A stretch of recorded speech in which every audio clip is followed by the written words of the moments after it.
Hi friends, இன்றைக்கி ஒரு சின்ன டிப்ஸ் டேண்ட்ரஃப் பற்றி பார்ப்போம் வாங்க. எல்லாருக்கும் டேண்ட்ரஃப் நிறைய பேருக்கு இருக்குது.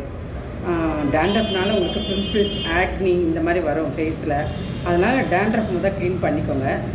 அதுக்கு ஃபஸ்ட்டு தேங்காய் எண்ணெய், நல்லெண்ணெய், விளக்கெண்ணெய் இந்த 3 எண்ணெயும் ஒவ்வொரு ஸ்பூன் எடுத்து டபுள் பாயில் பண்ணணும். அதை பண்ணி ஹீட் பண்ணிவிட்டு அந்த ஹீட்லேயே லேசாக உங்கள் ஹேரில் நீங்கள் அப்ளை பண்ணிகிட்டே வாங்க. ஒரு 10 நிமிஷம் மசாஜ் கொடுத்துட்டு அதை அப்படியே 20 நிமிஷம் ஊற வச்சுருங்க. ஊற விட்டுட்டு எப்பயும் போலயே ஹேர் வாஷ் பண்ணிக்கோங்க.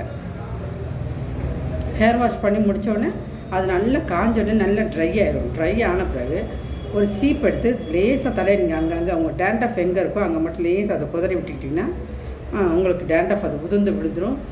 ரொம்ப இது பண்ண வேணாம். அதுக்கப்புறம் டேண்ட்ரஃப் எரிய ஆரம்பிச்சிடும். இது பண்ணாலே உங்களுக்கு போதும். உங்களுக்கு டேண்ட்ரஃப் நல்லா குறைஞ்சிரும். பிம்பிள்ஸ் வராது, ஆக்னியும் வராது. Thank you friends. குளிர்ச்சி சேராதவங்களுக்கு குளிர்ச்சி ஓரளவு சேரும் அப்படின்னா அதோட லெமன் அண்ட் தயிர் ரெண்டையும் மிக்ஸ் பண்ணி அதையும் ஸ்கேல்பில் விடுற மாதிரி நல்லா அப்ளை பண்ணிக்கோங்க. அது குளிர்ச்சி எதுவும் பண்ணலைன்னா அதையும் அப்ளை பண்ணிவிட்டு இந்த மாதிரி ஒரு 10 மினிட்ஸ் பண்ணிவிட்டு ஹேர் வாஷ் பண்ணிங்கனாலும் டேண்ட்ரஃப் நல்லா குறையும். சைனஸ் ப்ராப்ளம் இருந்தாலுமே நீங்கள் இங்கே சொல்கிறது சில பேருக்கு சேராது. அதனால் தயிர், லெமன் வேண்டாம்.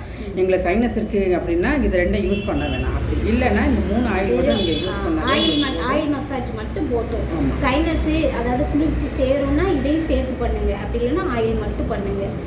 ரிசல்ட் எப்படி இருக்குன்னு சொல்லுங்கள். தேங்க்யூ.